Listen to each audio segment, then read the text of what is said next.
pagi ini saya akan berbagi dengan saudara sebuah pengajaran firman Allah yang saya berikan judul Tuhan tidak pernah terlambat. Tujuan saya mengajarkan firman Allah ini kepada saudara adalah ketika saudara menghadapi masalah, persoalan, rasanya kok Tuhan gak tolong-tolong. Kok Tuhan gak jawab-jawab doa saya pendeta. Sampai masalahnya mentok, sampai kita gak berdaya. Rasanya udah lemah.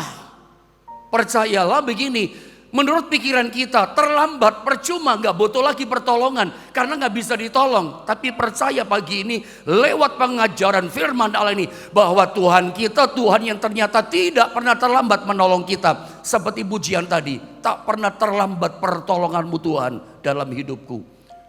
Ujung inti daripada pengajaran firman Allah ini, dari depan saya kasih bocoran supaya enak Anda menerima pengajaran firman pagi ini. Ujungnya begini, seringkali kalau kita punya masalah, punya kesulitan, kita berpikir Tuhan hanya sekedar memulihkan kita.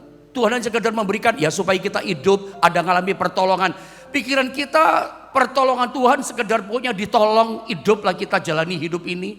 Tahukah saudara, tujuan Tuhan, rencana Tuhan dalam kehidupan kita yang Tuhan mau berikan kepada kita bukan sekedar kehidupan. Ini penting, bagian ini saya katakan rencana Tuhan yang Tuhan mau kasih berikan kepada saudara bukan sekedar kehidupan, tetapi apa?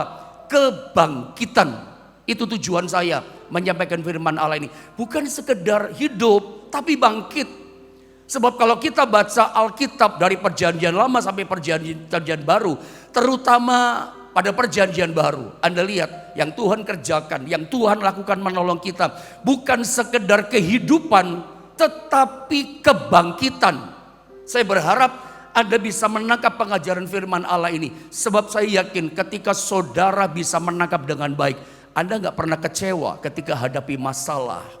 Anda gak pernah marah sama Tuhan ketika doamu belum dijawab. Kok saya doa sudah lama kok belum dijawab? Anda gak kecewa sama Tuhan karena Anda ngerti prinsip yang Tuhan beri kepada saudara. Bukan sekedar kehidupan, bukan hidup yang diberi oleh Tuhan. Bukan sekedar itu, tetapi sebuah kebangkitan yang betul-betul bangkit hidup saudara. Mari kita baca ayatnya. Yohanes pasal 11 ayat 1 sampai ayat yang ke-6, saudara ya. Kita baca bergantian ayat ini. Yohanes 11 ayat 1 saya membacanya, ayat 2 saudara, nanti ayat 6-nya sama-sama kita membaca ya. Saya baca ayat yang pertama, ayat 1 begini kata firman Allah. Ada seorang yang sedang sakit, namanya Lazarus. Ia tinggal di Betania, kampung Maria dan adiknya Marta. Teruskan yang kedua saudara. Maria ialah perempuan yang pernah meminyaki kaki Tuhan dengan minyak mur dan menyataknya dengan rambutnya. Ayat 3 saya membacanya, dan Lazarus yang sakit itu adalah saudaranya. Kedua perempuan itu mengirim kabar kepada Yesus, Tuhan, dia yang kau kasihi sakit. Ayat 4 teruskan. Ketika Yesus mendengar kabar itu, ia berkata, penyakit itu tidak akan membawa kematian, tetapi akan menyatakan kemuliaan Allah, sebab oleh penyakit itu anak Allah akan dimuliakan. Ayat 5 saya baca, Yesus memang mengasihi Marta dan kakaknya dan Lazarus. Ayat ke-6 sama-sama kita membacanya 1, 2, dan 3. Namun setelah didengarnya bahwa Lazarus sakit, ia sengaja tinggal 2 hari lagi di tempat di mana ia berada. Sekali lagi, lewat ayat-ayat yang barusan kita baca ini, ujungnya tujuan saya mau menyampaikan sama saudara, rencana Allah yang diberikan kepada kita itu bukan sekedar kehidupan, tapi rencana Allah yang diberikan dalam kehidupan kita adalah sebuah kebangkitan. Kebangkitan yang Tuhan beri pada setiap kita. Ayat ini seingat saya sering mengajarkan sama saudara, tapi tidak ada salahnya kita lihat kembali. Kita lihat kembali ini ayat firman Allah. Di dalam ayat yang ke-1 dalam Yohanes 11 diceritakan di Betania itu ada satu keluarga yang dikasihi Tuhan. Ada 3 orang. Yang pertama Maria, Marta, dan Lazarus. Saudara, dari ayat 1 kita tahu yang tua, kakak tertua itu ternyata Maria, adiknya adalah Marta. Dan anak yang bungsu yang bontot itu anak laki-laki namanya Lazarus. Nampaknya kalau saya membaca pelajari kisah ini, Lazarus sebagai satu-satunya pria adik mereka di tengah-tengah keluarga di Betania, dia rupanya jadi tulang punggung buat keluarga. Harapan buat keluarga ini untuk jalani kehidupan. Tetapi menarik, tulang punggung keluarga si Lazarus, si laki-laki ini menderita sakit keras. Dan Alkitab catat 3 orang ini, satu keluarga ini adalah keluarga yang dikasihi Tuhan. Apa sih yang saya mau sampaikan sama saudara dari ayat yang kita baca? Dari ayat 5 kita tahu bahwa satu keluarga 3 orang ini ternyata keluarga yang dikasihi Tuhan. Saya suka katakan sama saudara, ternyata kita temukan di sini ini merupakan pemahaman yang baik buat kita supaya tidak gampang ngomel kalau kita punya masalah, bahwa ternyata keluarga yang dikasihi Tuhan, ternyata keluarga yang dicinta, disayang sama Tuhan, atau orang begitu pribadi yang disayang, orang dicinta Tuhan, itu bukan berarti dia luput dari masalah. Orang dicinta Tuhan, orang disayang Tuhan, keluarga yang dikasih sama Tuhan, itu bukan berarti dia kebal dari masalah. Sebab tertulis dalam ayat ini, keluarga ini disayang, dikasih oleh Tuhan, tapi mereka punya persoalan. Dan persoalannya tidak ringan, persoalannya berat. Masalah yang dihadapi keluarga ini adalah saudara laki-laki mereka, adik bungsu mereka bernama Lazarus, itu sakit dan sakitnya serius. Sakitnya cukup berat, cukup keras. Dan intinya begini, 2 saudara perempuan daripada Lazarus yang sakit keras ini kirim berita kepada Yesus. Dan Yesus udah terima berita itu, bahwa Lazarus sakitnya serius, sakit keras. Tujuannya Marta kirim berita adalah tolong sembuhkan Lazarus. Jadi yang saya mau katakan sama saudara, berita sakitnya Lazarus sudah nyampe sama Yesus. Yesus sudah menerimanya. Tetapi saudara ya, Yesus gak langsung datang. Aneh. Dalam kisah ini ada sesuatu yang kelihatannya dalam tanda kutip keunikan, keanehan dalam diri Yesus. Biasanya Yesus berkata, oke, aku akan datang menyembuhkan dia. Langsung segera menolong, gak nunggu-nunggu waktu. Tetapi rupanya ada satu kasuistis pengecualian dalam ayat ini. Rupanya ayat ini dituliskan, saudara, dicatat oleh Alkitab untuk mengajar kita. Ketika kita hadapi namanya penundaan, punya masalah ditunda-tunda, sepertinya Tuhan mengulur waktu gak langsung ditolong. Biasanya kita kalau mengalami penguluran waktu seperti ini, tertunda-tunda, lama Tuhan gak tolong-tolong kita. Kita sering kecewa sama Tuhan.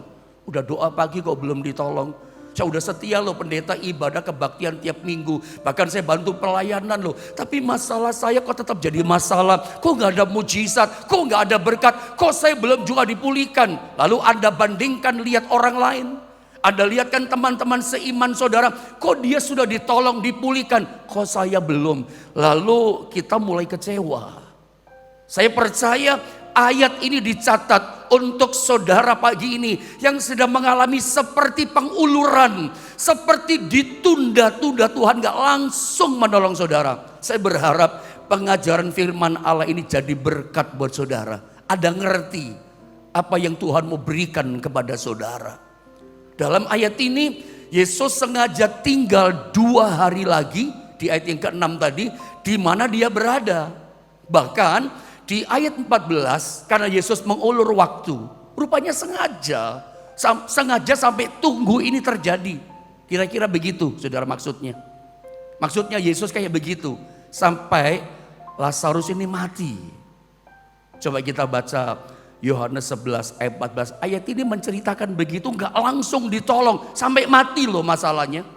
Mari kita sama-sama baca dengan roh yang bergelora untuk bisa menangkap ini firman. 1, 2, dan 3. Karena itu Yesus berkata dengan terus terang, Lazarus sudah mati. Mati, yang namanya mati mau diapain? Kelihatannya yang namanya Yesus sengaja bikin ini. Tunggu, memang ditunggu 2 hari lagi di mana dia berada. Memang nunggu sampai si Lazarus keluarga ini mengalami kematian, sampai mati. Ingat, rencana Tuhan buat umatnya bukan sekedar kehidupan. Rencananya adalah kebangkitan. Bukan cuma sakit hidup, ya, tetapi mati, bangkit. Pikiran kita selama ini kita berpikir Tuhan memberikan kehidupan. Ya memang, tetapi tahukah saudara kalau kita baca perjanjian baru, selalu yang Tuhan berikan kepada kita adalah sebuah kebangkitan. Kalau kita berpikir kehidupan, oh Tuhan kasih kehidupan, kita akan menghindari namanya kematian. Padahal untuk mengalami kuasa kebangkitan Yesus harus mengalami namanya kematian. Yang saya maksudkan di sini tentang Yesus sengaja tunggu sampai mati. Mati di sini bukan mati bagi kita ya, pelajaran bukan mati sungguh-sungguh mati. Lalu saya mengajak saudara, ayo jemaat Tuhan, jemaat online, ayo sama-sama kita rame-rame bunuh diri yuk mati. Bukan itu. Mati ini adalah sebuah pengalaman kehidupan, suasana kehidupan, persoalan kehidupan, kesulitan kehidupan yang kita alami sampai mati. Mati itu berarti gini, udah gak bisa apa-apa, gak ada daya kita. Maju gak bisa, ke kanan gak bisa, ke kiri gak bisa. Itu namanya mati. Sudah tidak ada tanda-tanda kehidupan, sudah gak bisa bergerak. Kalau orang dagang sudah gak bisa jual dia. Udah modalnya habis, barangnya gak punya. Atau barangnya punya, udah orang gak mau beli. Itu mati. Kalau perusahaan cuman tinggal nama saja pabriknya. CV apa, pabrik apa namanya. Tapi sudah tidak beroperasi, itu namanya mati. Suasananya, keadaan masalahnya yang kita mengalami kematian. Bukan mati secara fisik yang sedang saya ajarkan sama saudara. Banyak kita menghindari, gak mau suasana ini. Saya diingatkan satu ayat sebelum saya masuk pada ayat berikutnya. Dalam Filipi pasal 3 ayat 10 dan ayat 11. Kita baca dulu ayat 10, saya baca saja. Anda perhatikan ayat-ayat ini. Menarik perkataan Paulus. Dikatakan begini. Yang ku kehendaki ialah mengenal dia. Biasanya banyak orang Kristen atau orang mengajarkan firman Allah, dicomotnya, diambilnya cuman bagian depan saja. Yang ku kehendaki ialah mengenal dia. Memang pengenalan penting. Dalam pengajaran kami orang karismatik, orang Pentakosta, Pantekosta, selalu yang dikejar pengenalan. Ngalami Tuhan secara pribadi. Tapi banyak orang bicara pengenalan pribadi yang dicomot cuma bagian depan. Yang ku kehendaki ialah mengenal dia. Dan perhatikan kuasa kebangkitannya. Dan perhatikan, untuk mengalami kuasa kebangkitan disambung dan persekutuan dalam penderitaannya. Ini yang horor kalimat berikutnya. Horor saya sebutnya ngeri juga. Paulus bisa ngomong begini. Dan dikatakan di mana aku menjadi serupa dengan apa saudara? Dia dalam kematiannya. Alkitab tidak katakan begini. Alkitab tidak tulis begini. Di mana aku menjadi serupa dengan dia dalam karakternya. Bukan loh, bukan. Memang kalimatnya horor, menakutkan bacanya. Ada banyak hamba Tuhan pakai bahasa dan boleh saja, saya setuju juga sih. Cuman saya gak pernah ngomong begini, tapi saya cuman pinjam perkataan seorang hamba Tuhan berkata ini. Di mana aku menjadi serupa dengan dia dalam kematiannya. Seorang hamba Tuhan katakan, dari mana ya kegilaan dari Paulus kok sampai dia berani berkata seperti ini. Jujur saja ayat ini kalau saya sodorkan kepada saudara termasuk kepada saya. Beranikah kita berdoa kepada Tuhan permintaan kita seperti ini? Yang kita inginkan kayak begini, beranikah kita? Saya pikir saya pun berkata, aduh tunggu dulu. Berani nggak saya ya? Seperti Paulus, kegilaan apa yang ada pada Paulus gitu loh. Sampai dia mengucapkan, menerbitkan doa seperti ini. Di mana aku menjadi serupa, dikatakan menjadi serupa dengan dia dalam kematiannya. Bukan serupa dalam karakternya, serupa dalam kematiannya loh. Dan kita tahu sama-sama, seperti saya katakan tadi barusan, kematiannya Yesus itu horor. Kematiannya bukan kematian yang enak, yang nyaman. Kematiannya horor. Saya gak usah cerita itu. Anda sudah tahu bagaimana proses kematiannya Tuhan. Horor banget. Makanya seorang hamba Tuhan sampai memilih kata bahasa. Dari mana ya kegilaan Paulus? Kok dia berani mengucapkan ini? Orang ini loh kok berani. Serupa dalam kematian dengan Yesus. Untuk ngalami apa? Kenapa dia berani mengucapkan ini? Dari ayat 11-nya kita baru tahu. Ini ayat 11-nya. Nah ayat 11 saya ingin kita baca-baca keras sama-sama ayat ini. Baca dengan sukacita. Filipi 3 ayat 11. Ayo sama-sama baca 2 dan 3. Supaya aku akhirnya beroleh kebangkitan dari antara orang mati. Ternyata serupa dalam kematian supaya benar-benar beroleh yang namanya kuasa kebangkitan itu. Jadi dari ayat ini saya berpijak bahwa yang Tuhan mau berikan kepada kita bukan sekedar kehidupan, tapi sebuah kebangkitan. Ya, kebangkitan dari kematian. Makanya sengaja Yesus tinggal 2 hari lagi di mana dia berada. Karena dia bukan sekedar memberikan kehidupan atau sekedar kesembuhan, tapi dia mau menyatakan kuasa kebangkitan. Sengaja ditunggu mati sampai mati, kan itu maksudnya. Dan kita lihat begitu dia nyampe Yesus di di Betania, komentarnya Marta itu seperti ini. Lihat, saya baca ayat ini. Yohanes 11 ayat 21, ada lihat di screen saudara ya. Maka kata Marta kepada Yesus, masuk akal sih secara logika, itu perkataan kita juga sama barangkali. Tuhan, sekiranya engkau ada di sini, berapa hari yang lalu engkau langsung datang, saudaraku pasti tidak mati, dia akan sembuh. Tapi kan saya bilang sama saudara, yang Tuhan mau berikan bukan sekedar kesembuhan, tetap hidup, sembuh dan hidup. Bukan itu. Rencana Tuhan, keinginan Tuhan yang Tuhan mau berikan kepada keluarga yang dikasihinya. Saya percaya pagi ini bukan cuma keluarga Maria, Marta dan Lazarus yang dikasihi Tuhan. Keluarga saudara pun dikasihi Tuhan. Keluargamu dikasihi Tuhan, hidupmu dikasihi Tuhan. Jangan ada yang berkata Tuhan gak mengasihi saya Pak. Stop saya katakan. Ada berkata Tuhan gak cinta dalam hidupku. Saya mau berkata dalam nama Yesus, Tuhan mengasihi keluargamu, Tuhan mengasihi hidupmu, Tuhan mengasihi suamimu, Tuhan mengasihi istrimu dan anak-anakmu. Tuhan mengasihi setiap kita. Dan yang Tuhan beri kepada kita bukan sekedar sembuh, bukan sekedar pulih, bukan sekedar hidup yang dia berikan. Sembuh dan hidup yang dia berikan apa? Kebangkitan. Kebangkitan, sebuah mujizat yang jauh lebih besar. Betul-betul bangkit. Sampai kita gak bisa berkata, ini karena aku. Gak bisa. Sampai mulut kita gak bisa berkata, ini karena strategiku. Ini karena aku sarjana Pak, sekolahnya S2 Pak, di Inggris Pak. Mungkin saudara ya. Sampai mulut kita gak berani ngomong itu. Karena apa? Tuhan menyatakan sebuah kuasa kebangkitan. Orang pun tahu gitu loh. Ini hebat, ini Tuhannya dia. Kalau bukan Tuhan yang membangkitkan, gak mungkin kita alami. Tuhan sengaja ditunggu sampai betul-betul mati, baru dia datang. Tapi mulutnya, responnya, perkataan daripada Marta, itu seringkali juga menjadi responnya kita. Saya suka ajarkan sama saudara, masalah orang Kristen itu bukan persoalan sebesar apapun yang kita hadapi. Karena kita yakin dan percaya persoalan sebesar apapun kita percaya Tuhan pasti sanggup menolong kita. Masalah kita itu pada respon kita. Ketika kita dihantam sama masalah, kesulitan datang hantam kehidupan kita. Bagaimana mulut kita komentarnya. Respon hati kita, perkataan kita, hidup kita bagaimana. Seringkali respon kita salah, modelnya kayak Marta. Secara logika, kedatangan Yesus di Betania itu terlambat. Karena apa? Lazarus sudah mati. Pikirannya Marta sama dengan pikiran kita.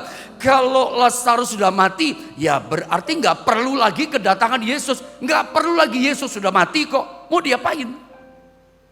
Tapi tetap saya mau katakan sama saudara bahwa Tuhan Yesus itu seperti judul tema kita, pujian kita, tak pernah terlambat menolong kita. Yang percaya katakan haleluya.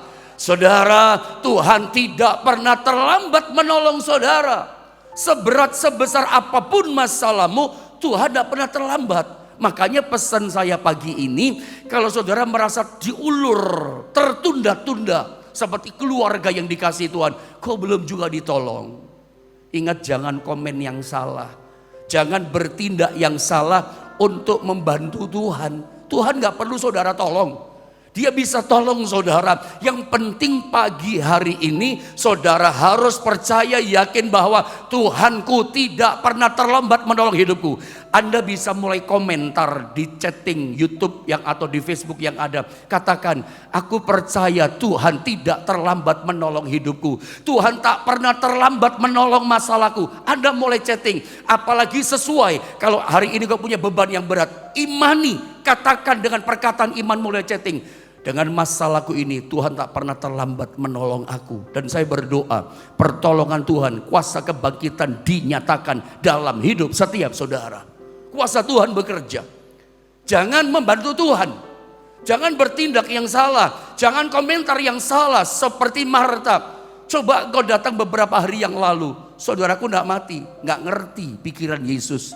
Gak ngerti destininya Tuhan. Gak ngerti rencana Tuhan. Orang kalau gak ngerti sama rencana Tuhan, komennya pasti salah. Tindakannya salah.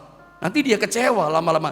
Dari kata-kata ini kita bisa merasakan agak kecewa Marta. Coba Tuhan, engkau datang beberapa hari yang lalu. Saudaraku gak akan mati. Kecewa kan?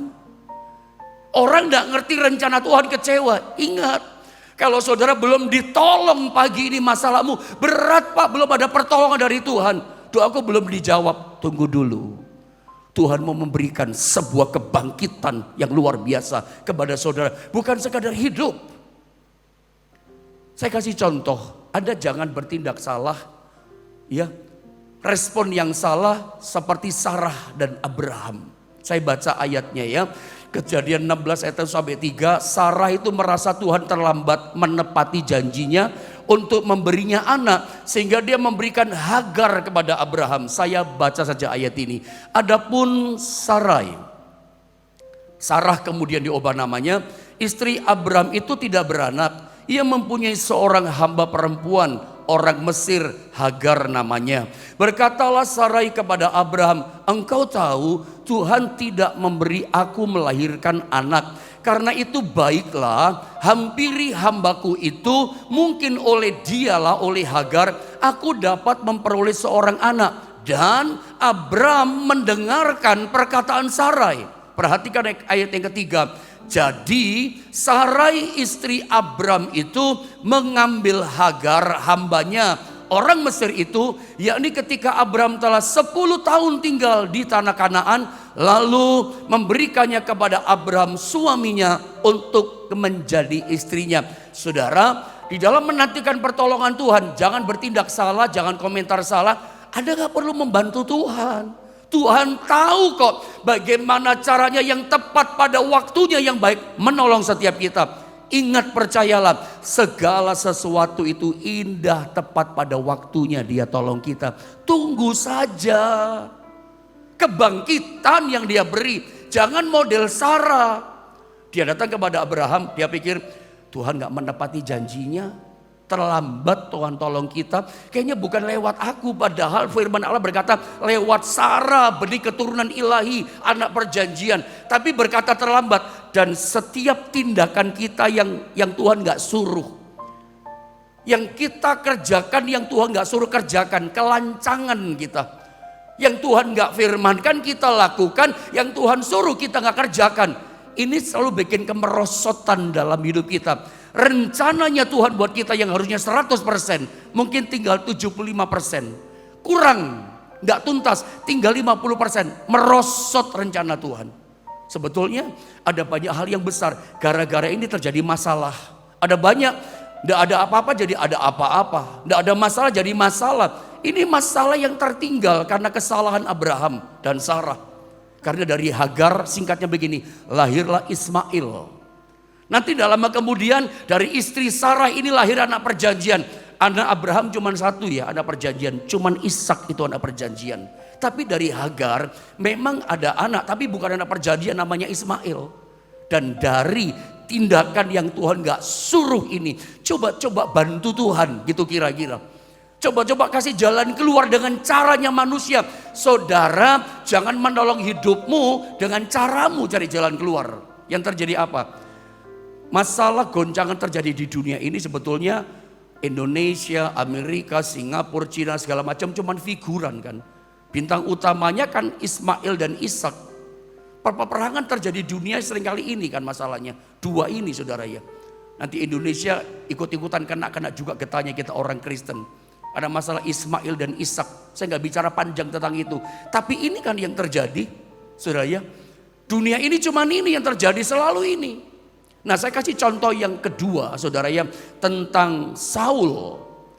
Raja Saul merasa Nabi Samuel datang terlambat. Dia mempersembahkan korban bagi Tuhan. Dia cuma raja. Saudara catat saja deh ayatnya, mungkin gak usah dibaca, nanti gak selesai saudara ya. Dalam cerita ini Saul berperang dengan Filistin, Israel saudara ya. Itu tentara-tentaranya Saul udah pada ketakutan. Karena bangsa Israel umat Allah punya kebiasaan. Setiap kali mereka mau berangkat berperang, selalu ada korban, persembahan dinaikkan pada Tuhan. Cari Tuhan dulu. Nah Nabi Samuel ditunggu-tunggu gak datang-datang. Lalu kelancangan selonong boy yang namanya Raja Saul. Dia cuman raja. Dia berhak, dia punya hak dikasih wewenang sama Tuhan. Hanya ngatur negara, memerintah rakyat, urusan politik, urusan tata negara, urusan ekonomi. Itu urusan raja, bukan urusan mempersembahkan korban datang kepada Allah. Itu urusannya imam. Samuel itu imam. Dia nabi dan imam dan hakim dia saudara ya. Itu urusannya. Jadi jangan melampaui otoritasnya Tuhan. Jangan melampaui batasan yang dikatakan Tuhan. Ini sudah melewati serong dari batasan Tuhan. Bikin Tuhan marah loh. Ketika Saul dia lancang yang Tuhan tidak suruh dia lakukan. Dia persembahkan korban. Samuel datang. Kalau kita baca saudara di ayat yang ke-13, saya baca saja, saya potong ayat ini. 1 Samuel 13 di ayat 13. Begitu dia persembahkan korban, Samuel kembali. Kata Samuel kepada Saul, perbuatanmu itu bodoh. Engkau tidak mengikuti perintah Tuhan Allahmu yang diperintahkannya kepadamu, sebab sedianya Tuhan mengokohkan kerajaanmu atas orang Israel untuk selama-lamanya. Jadi rencana Tuhan, destininya buat Saul dan keluarganya. Tuhan katakan, Saul nanti rencanaku yang jadi raja atas Israel. Semuanya dari keturunan generasi keluargamu. Tidak ada dari keluarga yang lain. Tapi ternyata gara-gara perbuatan bodoh. Setiap kita coba membantu Tuhan. Setiap kita melakukan yang Tuhan tidak suruh. Samuel firman Allah katakan, itu perbuatan bodoh. Respon kita yang salah, itu perbuatan yang bodoh. Maafkan saya kalau saya berkata kepada Anda semua pagi ini, termasuk mengoreksi saya tentunya. Ya, jangan sampai karena masalah yang kita hadapi, lalu kita melakukan sebuah jalan keluar yang bodoh. Anda coba pakai cara kita, kekuatan kita, jalan kita. Jangan lakukan perbuatan yang bodoh. Itu membuat rencana berkat Tuhan, mujizat Tuhan, kebaikan Tuhan yang Tuhan sediakan buat kita untuk kita terima. Berkat yang kita terima untuk generasi anak cucu kita itu jadi merosot, bahkan diambil sama Tuhan. Batal deh berkatku buat kamu, rencanaku putus hanya sampai di sini. Kenapa? Perbuatan bodoh yang Tuhan tidak suruh kita lakukan. Memang terkesan terlambat Tuhan menolong. Itulah pikiran kita. Kadang kita mulai coba menolong Tuhan. Jangan berbuat bodoh. Percaya gini, yakin begini. Meskipun udah berat yang kita hadapi, yakin percaya pagi ini, Tuhan tak pernah terlambat menolong masalahku. Tuhan tidak pernah terlambat menolong hidupku. Karena ternyata saat kepepet Nabi Samuel datang kan. Coba dia tidak keburu-buru. Semuanya tidak masalah. Rencana Allah tidak akan ada Raja Daud yang muncul. Harusnya setelah Saul, siapa kemudian? Yonatan. Setelah Yonatan, Mephiboset. Setelah Mephiboset, ya siapa gitu anaknya jadi raja. Tapi semua terpotong, digunting sama Tuhan. Berkatnya digunting. Rencananya dipotong hanya sampai di situ. Karena perbuatan yang bodoh. Saya percaya berkat kebangkitan, kemenangan yang Tuhan beri kepada kita, kepada anak-anak kita, kepada cucu kita, besar, dahsyat, luar biasa. Berkatnya panjang sama kita. Rezekinya panjang sama kita. Jangan digunting. Jangan yang tersedia merosot. Kenapa? Tindakan bodoh yang kita buat. Saudara gak usah bantu Tuhan. Percayalah, Tuhan tidak pernah terlambat menolong kita. Meskipun pikiranmu berkata, tapi terlambat Pak, sudah waktunya Pak. Percayalah, Tuhan punya waktu yang tepat. Waktunya Tuhan, bukan waktunya kita. Kita berpikir terlambat. Tuhan kadang begini, sampai memang kita nggak mampu baru dia tolong kita. Sampai kita nggak bisa berkata, ini memang Tuhan yang tolong. Kalau nggak Tuhan mana bisa aku begini. Ini kalau saya teruskan panjang. Jangan seperti Ribka nolongin Yakub. Dia dengar si suaminya Ishak mau kasih berkat sama Esau. Lalu dia kecepatan, dia dorong anaknya, ambil berkatnya. Gara-gara nipu ajaran ibunya. Itu nanti Yakub dapat berkat hak kesulungan. Tapi dia mesti pergi dari rumah. Ya, coba menolong Tuhan dengan cara yang salah. Itu bagi Ribka menjadi telaga air mata kesusahan sampai dia mati. Gara-gara perbuatan yang salah, selonong boy. Menolong caranya Tuhan, Anda lihat. Itu sampai mati Ribka yang dia cintai Yakub. Dia gak pernah ketemu sama Yakub. Sampai dia mati, dia berlinang air mata, kangen dia pengen ketemu anaknya. Tapi gak pernah bisa ketemu. Anda ngerti cerita itu? Itu sebuah kesalahan yang Tuhan gak suruh dia lakukan. Saudara gak usah bantu Tuhan. Percaya gini, gak pernah terlambat kalau Tuhan berkati kita. Ribka berpikir bahwa kasihan nanti anakku udah dapat berkat. Dengarkan saya. Jangan tiru mamah model Ribka. Ya, untuk dapat berkat pakai cara yang salah. Yakin, kalau saudara punya satu anak, untuk satu anakmu Tuhan sudah sediakan berkat. Kalau saudara punya 2 anak, punya 3 anak, boleh. Punya 5 anak silakan, anak saudara sendiri. Tapi percaya, dari 1 anak nomor 1 sampai nomor 5, setiap anak-anakmu Tuhan sudah sediakan berkat buat mereka. Nggak usah takut, nggak usah cemas. Yang penting jangan pakai cara yang salah ngajari anakmu. Ya, saudara ya. Jangan lakukan perbuatan yang bodoh seperti Ribka. Itu perbuatannya Ribka, coba nolongin nipu dengan cara nipu. Anda tahu, itu jadi telaga air mata kesusahan sampai mati. Sampai dia rindu mati merindukan Yakub. Matanya gak pernah lihat Yakub, tangannya gak pernah peluk anak yang dia cinta. Sampai mati gak ketemu sama Yakub. Telaga air mata kematian, saudara ya. Yang Anda harus lakukan adalah, mungkin saya langsung potong. Ada catat saja ayat ini. Ya Markus pasal 5, 35, 36. Yairus. Dia gak banyak komen. Ketika Tuhan berkata, ya percaya saja, jangan takut, percaya saja. Dia gak komen macam-macam. Dia gak berkata, ini sih gara-gara perempuan pendarahan nyelak waktu. Ngambil waktu makanya anakku mati. Karena salah satu keluarga Yairus katakan, sudah jangan pengen repot, Yesus anakmu sudah mati. Tapi lihat, Yairus gak komen apa-apa loh. Dia nggak nyalakan perempuan pendarahan gara-gara dia waktunya habis anakku mati. Enggak, dia percaya ada Yesus, ada pertolongan. Ini pun terjadi kepada tokoh-tokoh orang muda. Daniel, Sadra, Mesak, Abednego. Mereka tetap percaya walaupun seolah-olah dan memang Tuhan seperti terlambat menolong mereka. Pasti mereka berdoa 4 pemuda ini, Tuhan tolong jangan sampai aku masuk gua singa. Aku percaya Tuhan, aku mengimani aku tidak masuk gua singa. Tapi apa yang terjadi? Rencana Allah beda dengan rencana manusia. Yang kita minta kadang tidak seperti kita harapkan. Daniel masuk di sumber masalah gua singa. Tapi lihat, apa Tuhan terlambat menolong? Enggak. Singa gak bisa makan dia. Di sumber masalah loh. Tepat pada waktunya. Yunus dilempar di laut, ikan besar datang menyelamatkan tepat pada waktunya. Laut Teberau tertutup, Tuhan kasih jalan keluar ketika tentara Firaun sudah dekat mau bunuh mereka. Selalu tepat pada waktunya. Tuhan tidak pernah terlambat menolong kita. Sampai kepada Sadra, Mesak, Abednego, pasti berdoa kayak kita. Aku yakin Tuhan, aku pasti tidak masuk di api yang menyala. Tetap masuk, tapi apa Tuhan terlambat? Enggak. Tuhan tidak pernah terlambat menolong 3 pemuda. Tuhan hadir di tengah-tengah api pencobaan itu dan selamat dan tertolong. Mereka tidak pakai kekuatannya. Mereka tidak perlu membantu Tuhan.